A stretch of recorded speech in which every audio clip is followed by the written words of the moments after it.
Ivan Cankar, največji slovenski pisatelj, se je v svojem življenju med ljudmi ves čas počutil kot tujec.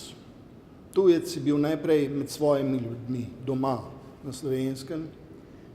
Enako tujstvo je živel na Dunaju, odprtem mestu, ki je takrat predstavljalo vso evropsko kulturo.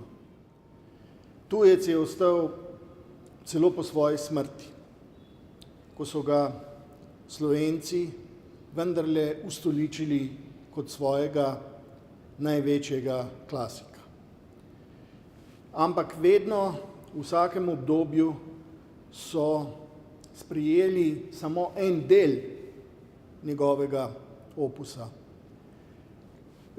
Ostalo, drugi del, so bodisi zamolčali ali celo zanikali, brisali,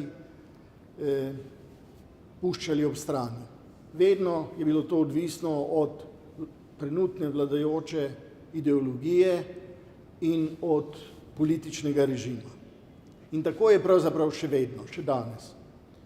Razstava, ki ima naslov sicer Cankar in Evropa, odlično pripoveduje to zgodbo. V podobi, besedi in med vrsticami pripoveduje zgodbo o usodi Ivana Cankarja pod Slovenci.